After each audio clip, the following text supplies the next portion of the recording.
Glórias a Deus. Passemos a parte mais importante do culto, que é a palavra de Deus. Aprendi já há alguns anos com o falecido pastor Jonas, meu pastor em São Paulo, em que ele falava que a palavra ela é o centro do culto. Nós temos louvores, nós temos orações, nós temos uma série de coisas, avisos, mas o mais importante é a palavra de Deus.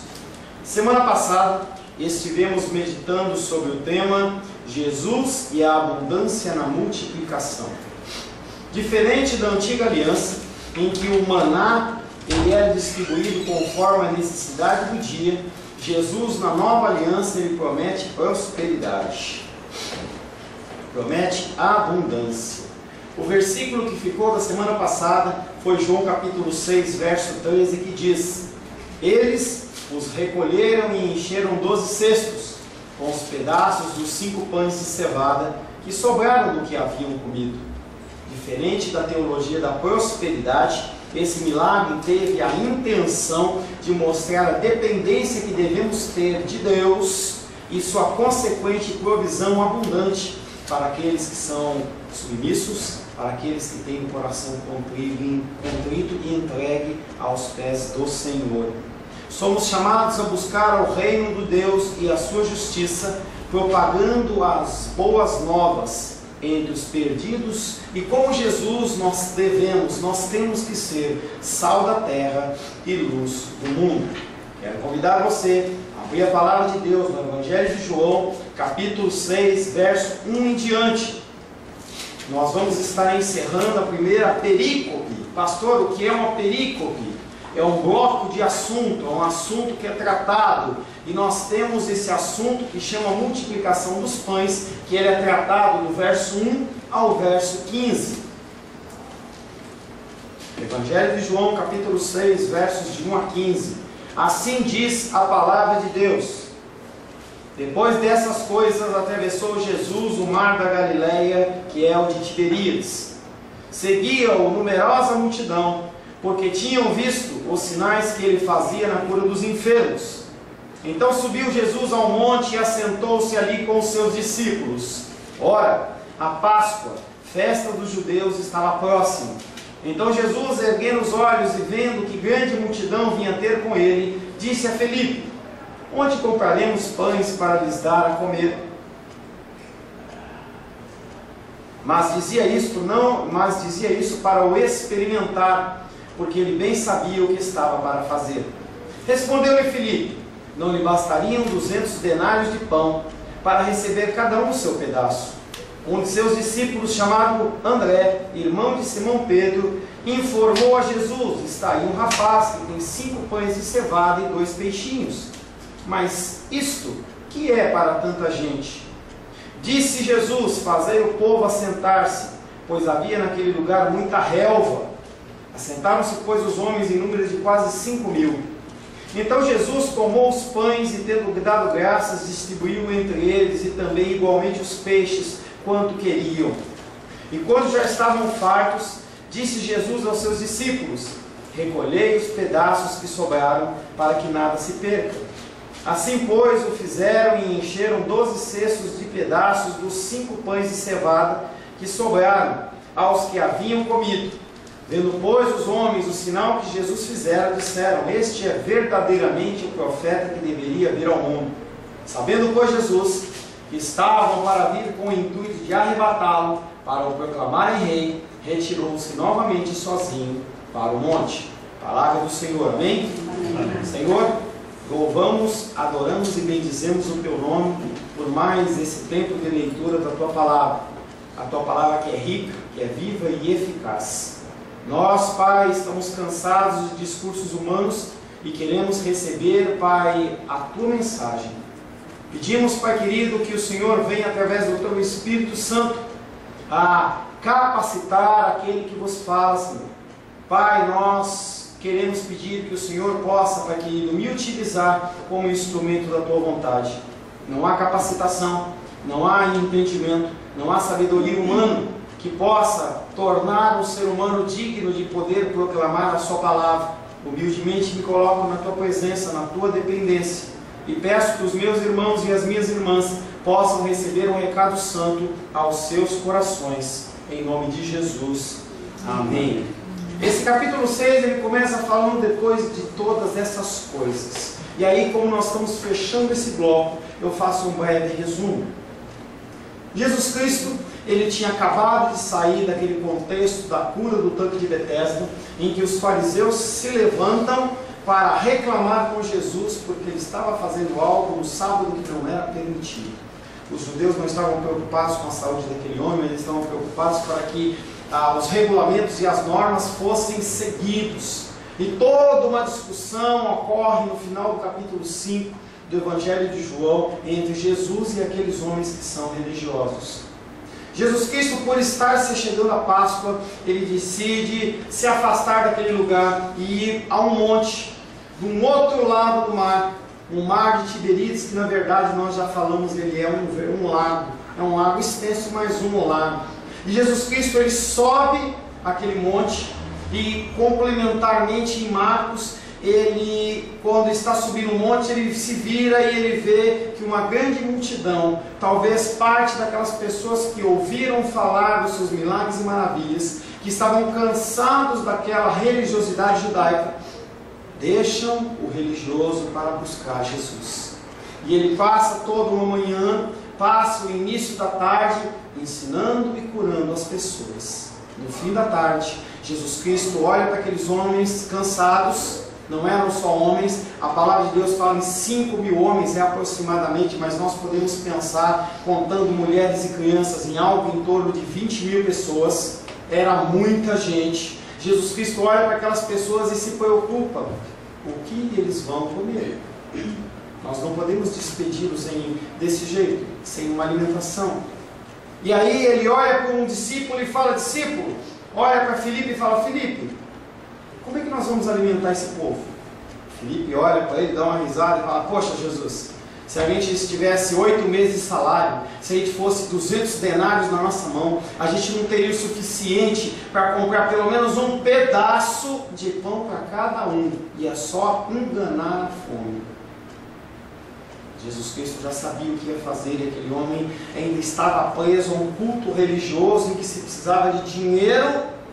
E foi uma coisa que o presbítero Sebastião falou: nem só de pão vive o homem. O reino de Deus, ele é muito mais do que comida e bebida, muito mais do que trabalho e dinheiro.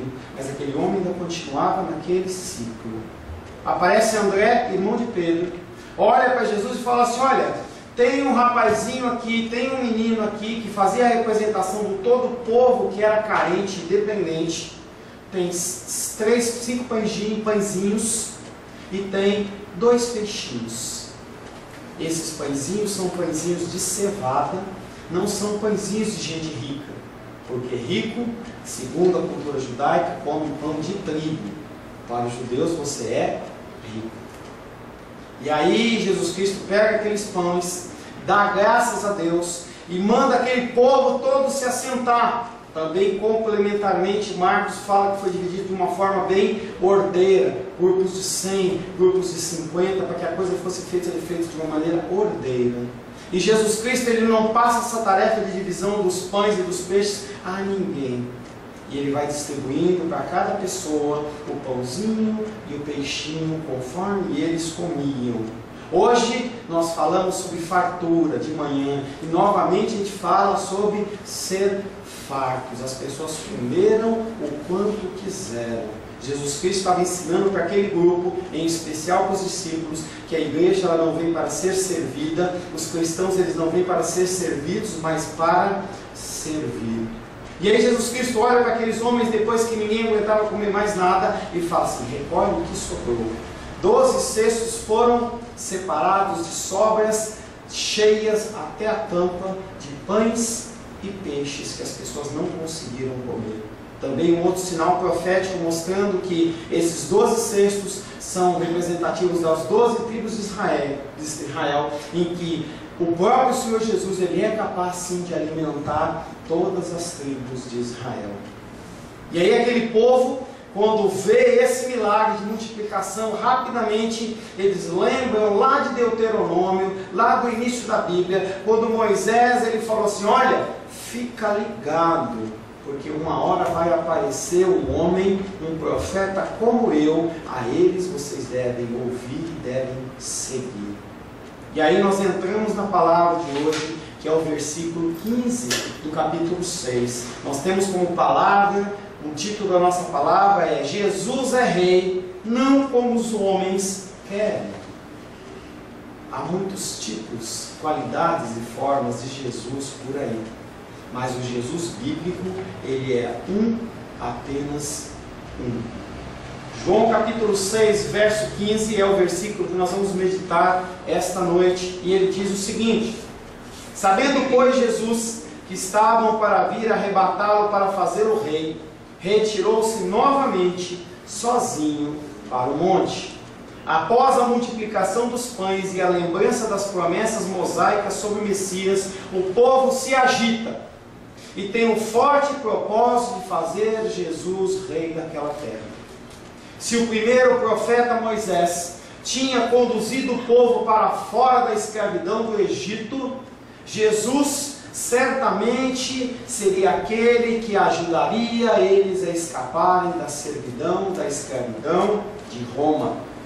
Roma, que era o país, que era o governo que dominava belicamente o mundo conhecido.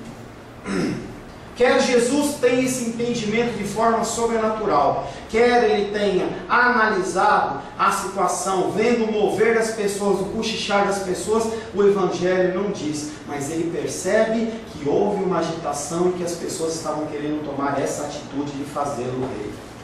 Os próprios galileus, é claro, não estavam diretamente sob o domínio de um governador romano. A Galileia, ela era uma região separada e, apesar de fazer parte daquele contexto todo, não tinha o domínio de um império romano, mas tinha o domínio de Herodes, que era nada mais, nada menos do que um fantoche romano. Ele era um homem que estava ali para obedecer os comandos do rei de Roma. Os galileus testemunharam ou ouviram sobre os milagres de cura de Jesus, bem como foram alimentados por comida provida do seu poder milagroso. Certamente nada podia impedir tal pessoa, o Senhor Jesus, de ser o libertador poderoso que o povo de Israel esperava. E aqueles homens, eles começaram a se inflamar e falaram assim: tão feito, nós vamos ficar livres do povo romano, não vamos ter que pagar mais nenhum tipo de imposto, e além de tudo a gente vai ter que trabalhar, porque esse homem, ele multiplica do pouco muito, e nós não vamos ter que fazer mais nada. Certamente nada podia impedir este homem de ser o novo libertador. E se ele estava indisposto a assumir as responsabilidades dessa liderança, vamos fazer o seguinte: vamos forçá-lo a ser rei. Vamos começar a proclamar por todo lugar que ele é rei, que ele vai nos libertar de Roma. Naturalmente, Roma vai se levantar para tomar alguma medida, e aí esse homem, forçosamente, ele vai ter que assumir as responsabilidades do seu reinado. Era o que passava na cabeça daqueles homens.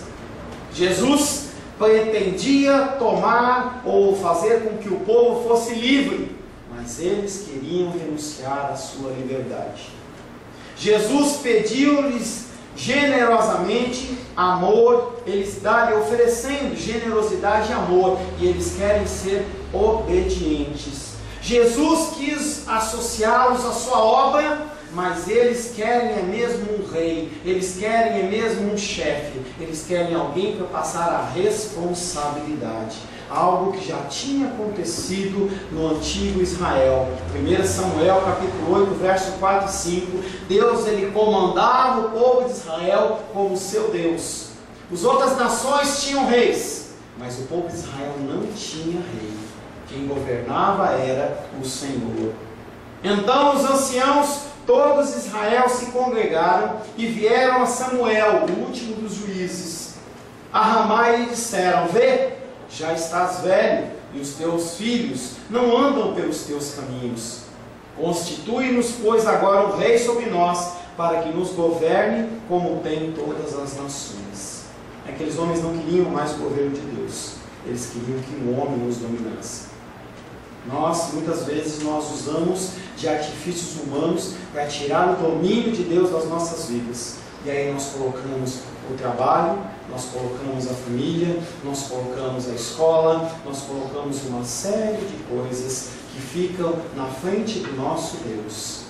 E nós queremos usurpar de alguma maneira o controle e o domínio de Deus nas nossas vidas. E quando nós fazemos isso, nós padecemos e sofremos. Nós não nascemos para sermos seres independentes. Uma coisa que eu tenho falado, conversado com a Rosângela algumas vezes, é que a gente fala tanto sobre obediência a Deus. A gente fala tanto da obediência do homem ao Deus soberano. A gente fala tanto da submissão à mulher dentro de um caráter cristão, à figura de um homem como um sacerdote vindo de Cristo. Mas nós ensinamos os nossos filhos e as nossas filhas a serem independentes. Você não precisa, você precisa estudar, você precisa passar um concurso, você precisa ganhar 10, 15, 20, 30 mil reais. Você tem que ser independente, você não pode depender de ninguém. Um conceito totalmente antibíblico. E quando os nossos filhos eles se rebelam, mostrando os desejos e a vontade dos seus corações, nós achamos ruim. Mas nós mesmos que os ensinamos desde o ventre a serem independentes. E quando eles, com 10, cada vez mais cedo, com 10, 11, 12, 13, 14, 15 anos, querem tomar algumas decisões independentes, nós pulamos e achamos ruim, mas nós fomos os mentores dessas pessoas. E muitas vezes olhamos para eles e falamos: você é mal educado. Mas mal educado por quê? Mal educado por mim como pai, mal educado por ela como mãe, e nós não assumimos a nossa responsabilidade. Essa intenção, porém, está em aberta contradição com a atitude que Jesus adotou antes. Jesus ele não se colocou em posição de autoridade, mas ele se colocou em posição de servo. Ele veio para servir o povo. Jesus nesse momento, porque haverá o momento dele ser proclamado rei, Jesus nesse momento não veio para ser coroado rei, e sim para ensinar amor e servidão. Eu e você temos que ir à casa do Senhor não para sermos servidos. Nós temos que tirar este sentido de cristão ser consumidor, em que nós vamos à casa de Deus para sermos atendidos nos nossos desejos e nas nossas vontades. Campanha disso, campanha daquilo, petição disso, petição daquilo, oração daquilo e oração disso. Você está na casa do Senhor para adorá-lo e para servir. Como Jesus fez, nós assim temos que fazer. Para saciar a multidão, Jesus não partiu de uma posição de superioridade e força, e sim de debilidade e escassez de recursos da própria comunidade, dependendo de uma criança, de um menino, que representava uma figura que não tinha como se subsistir, não tinha como sobreviver, mas que dependia dos seus pais. Naquela época não havia figura do jovem, não havia figura do adolescente, isso é coisa da cultura contemporânea. Ou a pessoa era uma criança, ou ele era um homem. Se ele era um homem, ele tinha atribuições, direitos e deveres de um homem. Se ele era uma criança, ele tinha direitos e atribuições de uma criança. Nós que bagunçamos o ensino.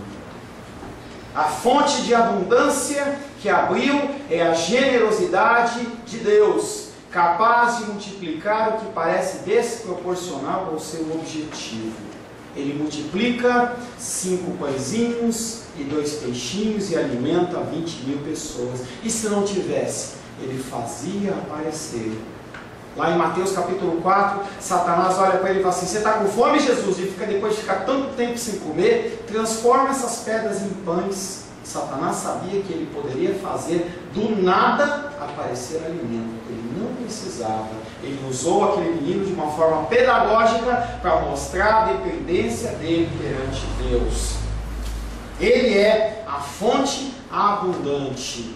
Apocalipse capítulo 21, verso 6 diz: disse-me ainda, tudo está feito, eu sou o alfa e o ômega, o princípio e o fim. Eu, a quem tem sede, darei de graça da fonte da água da vida.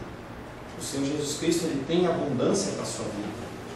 E aí eu tenho falado em alguns cultos que Ele nos promete o pão nosso de cada dia, mas Ele não promete a você o filé mignon de cada dia. Pode ser que Ele dê, mas pode ser que Ele não dê. Mas Ele te promete o pão nosso de cada dia. Ele promete que isso não falta, o básico não falta. Eles, aquela população, aquele grupo de 20 mil pessoas aproximadamente, desejam mudar o programa messiânico de Jesus, constituindo o rei, conferindo-lhe um poder que ele rejeita. Não adianta você querer fazer com que Jesus ele se amolde à tua vontade, ao teu querer e ao teu agir. Jesus Cristo, Ele é Deus, Ele é acima de todas as coisas. O ser humano, ele acha que ele pode fazer com que Deus haja da maneira que Ele quer. Eu vou chorar, eu vou fazer uma campanha, eu vou ficar vários dias sem comer, e aí Deus ele vai ser obrigado a me ouvir. Deus ele não é obrigado a coisa nenhuma. Ele é Deus. A criatura sou eu e você, não Ele. Jesus então retirou-se sozinho para o monte, deixando que os seus discípulos cruzassem o lago sozinhos, que é algo que nós vamos ver a partir da semana que vem. O Evangelho de Marcos e o Evangelho de João, eles se completam mutuamente. Há informações do Evangelho de Marcos que não estão no Evangelho de João. Será que João não viu? Será que João não participou de coisas que eu já falei, de coisas que eu vou falar hoje? Marcos indica que pouco antes da alimentação desse grupo de 5.000 homens, ele enviou os 12 em uma missão de treinamento pela Galileia. Marcos capítulo 6, verso 7.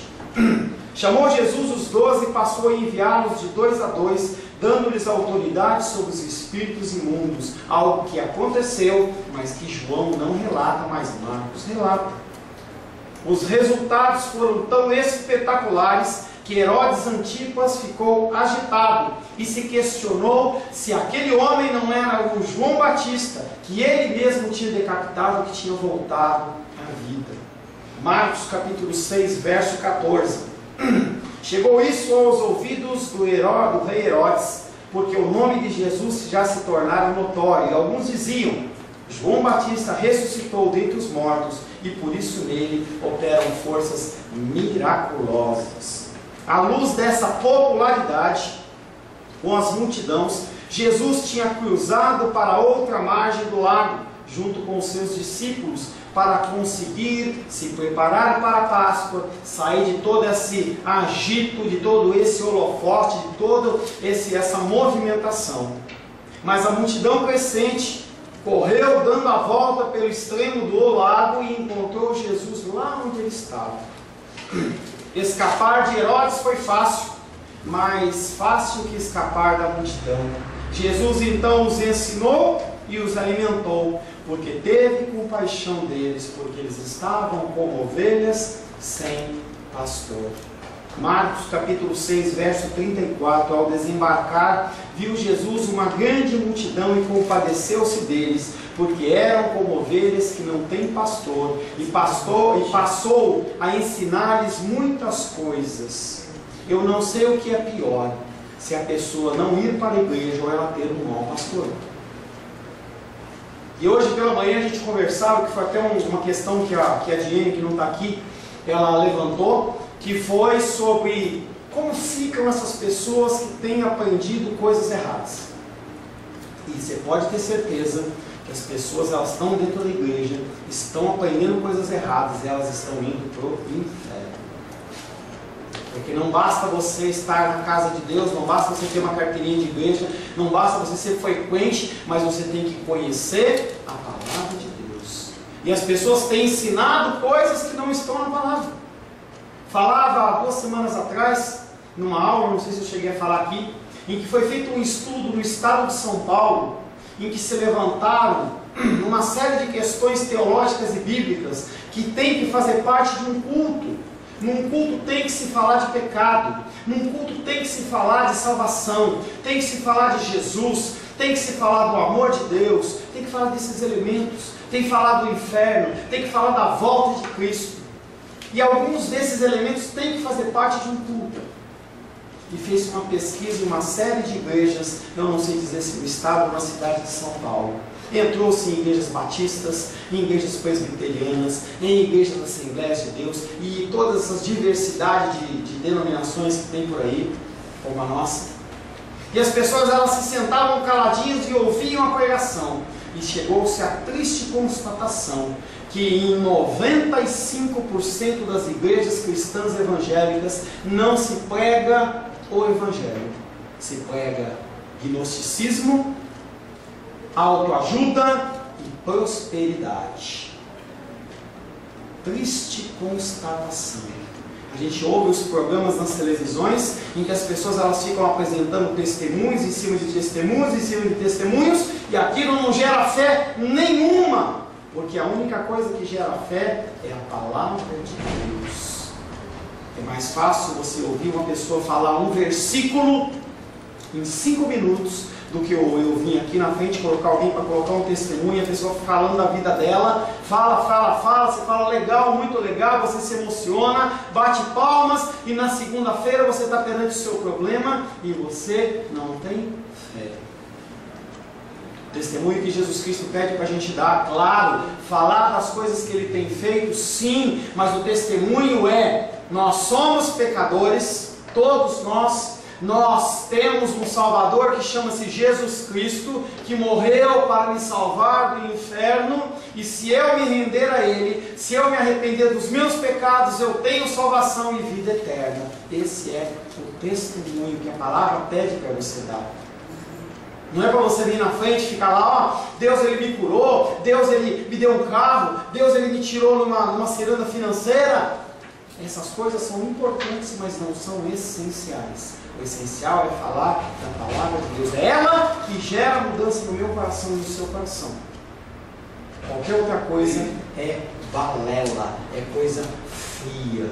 E a gente vê as pessoas utilizando o tempo da televisão, que vem de dízimos e ofertas, como que nós recolhemos aqui, e em vez das pessoas ajudarem em ação social, em manutenção da casa do Senhor, alimentar as pessoas, elas ficam vendendo livros. Começa a olhar quanto tempo a pessoa fica vendendo livros. Que Deus é esse que precisa que para manter um programa na televisão, precisa que o cara venda livros. E não tem problema nenhum em vender livros, mas vende fora. Vende fora. Não usa o tempo que é comprado com dízimos e ofertas para vender livro. Não precisa fazer propaganda de você. E se você fizer, tem um tempo pequenininho sim, não meia hora.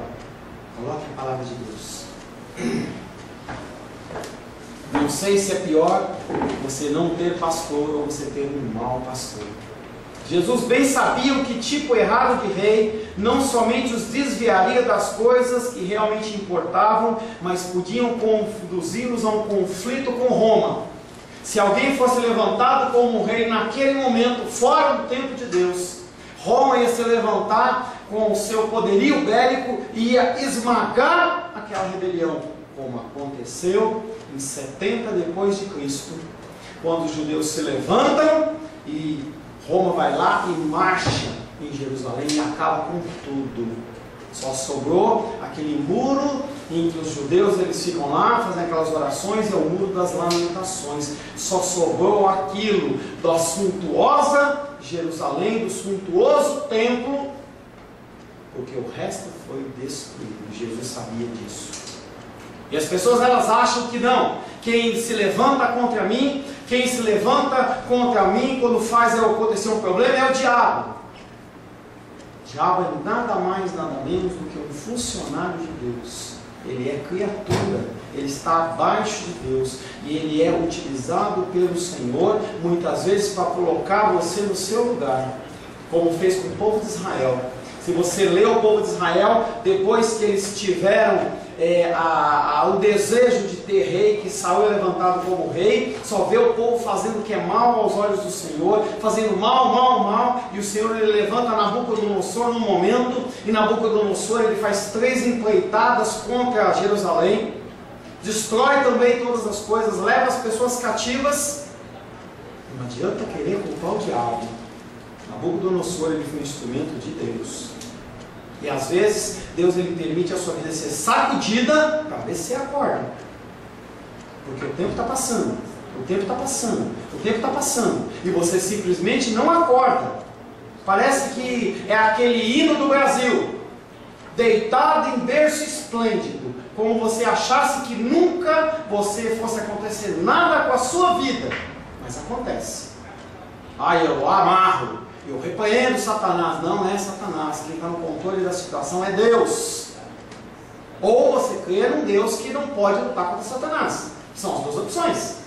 Ou você crê que Deus ele é soberano, e soberano é que manda em tudo, inclusive no diabo. Ou então você pensa que Satanás está numa guerra de boxe, como se fosse Mike Tyson e Evander Holyfield, e um dá um soco no queixo do outro, e um bate no fígado, o cara cai para trás, Deus cai para trás, aí vai tocar o gongo, ele consegue se levantar. Esse não é o meu Deus, talvez seja o seu. Não é o meu Deus que controla todas as coisas. Nada do que acontece na sua vida, nada do que aconteceu na sua vida, não estava debaixo dos olhos das mãos de Deus. O paralelo com Moisés mostra a gravidade do ocorrido. Ao tentarem fazer de Jesus um Messias poderoso, que Jesus vai ser, ele aparece em Apocalipse dessa maneira, mas ali não era. Eles repetem a idolatria cometida pelos israelitas no deserto. Eles estavam querendo levantar um outro Deus. Eles não estavam olhando para Jesus Cristo como Deus. Porque se eles tivessem olhado para Jesus Cristo como Deus, ele ia ser entronizado como rei. Mas eles queriam olhar para Jesus como um novo líder bélico, coisa que aquele povo já tinha feito, procurando adorar um rei. Eu preciso adorar um novo Deus. Eu preciso. Êxodo capítulo 32, verso 4. Este recebendo das suas mãos, trabalhou com o ouro, com um buril, e fez dele um bezerro fundido. Então disseram: são estes, ó Israel, os teus deuses que te tiraram da terra do Egito. Eles queriam fazer de Jesus um novo bezerro de adoração. As igrejas evangélicas brasileiras têm levantado Jesus como um bezerro de adoração, em que a pessoa ela fica buscando a bênção. Só vai para a igreja quando precisa de algo. Quando está tudo bem, deixa Jesus lá quietinho. Quando eu precisar, eu vou atrás dele. Da mesma maneira, outros agora estão dispostos a reconhecer Jesus, mas segundo a concepção que eles mesmos forjaram. E é um exemplo que eu tenho dado. As pessoas pegam a cruz e elas dão uma serradinha aqui, cortam um pedacinho ali para ela se encaixar no meu cristianismo. Então esse Jesus, ele não pode exigir muito disso para mim não. Não pode exigir aquilo outro não. Então eu vou lá dar uma serradinha aqui. Bom, esse Jesus, ele está bom para mim. É esse Jesus que eu quero. Jesus, ele não se adequa ao que você quer. Todo esse pano de fundo, deixado claro em Marcos, é explicado resumidamente em João capítulo 6, verso 15. Sabendo, pois, Jesus que estavam para vir com o intuito de arrebatá-lo para o proclamarem rei, retirou-se novamente sozinho para o monte. Por que João não falou todas essas coisas? Simplesmente porque João, ele não se preocupou com esses detalhes. Quando Marcos escreveu o Evangelho de Marcos, não havia caído Jerusalém ainda. Então era importante falar essas coisas. Quando João ele escreve o Evangelho dele, já tinham acontecido essas coisas. Não havia necessidade de ele ser específico em detalhes, porque não havia mais sentido. A verdadeira natureza da realeza de Jesus torna-se uma questão importante na narrativa lá na paixão de Cristo. João capítulo 18, verso 33. Tornou Pilatos a entrar no pretório, chamou Jesus e perguntou-lhe: és tu o rei dos judeus? E Jesus Cristo fala: o meu reino não é desse mundo não. Se eu fosse rei desse mundo, aqueles que são os meus súditos, eles viriam me libertar. A verdade da questão é que o reino de Jesus era diferente de qualquer outro. Perguntava ontem em Braslândia: você é carnal? Você é natural? Ou você é espiritual? Você habita numa carne. Se não habitasse, talvez a gente assustasse. entendeu? Aquele fantasma voando aqui. Você habita num corpo, mas você não é um ser carnal, você é um ser espiritual. Em algum momento da sua vida você foi tocado por Deus e você foi alcançado pelo Espírito. O próprio Jesus fala em João capítulo 18, verso 36. Respondeu-lhe Jesus: o meu reino não é o reino deste mundo. Se o meu reino fosse desse mundo, os meus ministros se empenhariam por mim, para que não fosse eu entregue aos judeus. Mas agora o meu reino não é daqui. O seu reino não é daqui. O próprio Jesus sabia que a forma em que o seu reinado triunfaria não seria por meio da derrota do inimigo em uma guerra física, mas a derrota viria através do seu sacrifício, através do seu amor, através da sua servidão, através da sua morte na cruz. Talvez ele reconhecesse na atenção entusiasmada daquele povo, mas não bem-vinda, da multidão, a mesma tentação em que ele enfrentou no deserto. Aquele povo estava sendo um instrumento de Satanás para trazer novamente a tentação de Mateus capítulo 4, tentando fazer com que Jesus Cristo se revelasse aos comandos de Deus. Mateus capítulo 4, verso 8 e 9. Levou ainda o diabo a um monte muito alto, mostrou-lhe todos os reinos do mundo e a glória deles, e lhe disse: tudo isso te darei, se prostrado me adorares. Vou te fazer rei. E portanto ele se retirou, abandonando a multidão, e segundo Marcos, mandando até os seus próprios discípulos embora de volta para o outro lado do lago, evitando assim que eles pudessem ser contaminados por aquele entusiasmo da multidão. Ele não queria que os discípulos ouvissem aquele blá blá blá, aquele pititititi, e eles começassem a nutrir no seu coração: vamos fazer Jesus Cristo rei mesmo? E Jesus Cristo despede aqueles homens, coloca no barco. A gente vai ver na sequência que tem aquele evento lá da tempestade, em que Jesus Cristo acalma a tempestade. A subida de Jesus ao monte, ela está mostrando também que o fim desse evento da multiplicação, ele tem a ver com a cruz. E é aí, dessa maneira, que Jesus será formado como rei. Para finalizar, João capítulo 19, que diz: Pilatos escreveu também o título e colocou no cume da cruz, que está escrito: Jesus Nazareno, rei dos judeus. O que crucificou Jesus não foi a multiplicação dos pães, não foi a cura dos enfermos, não foi a expulsão dos demônios, mas foi o seu sacrifício na cruz. Como um sacerdote que se oferece a si mesmo como um sacrifício definitivo, não haver mais necessidade de eu e você fazermos sacrifícios, a não ser nos submetermos a Ele. Feche seus olhos.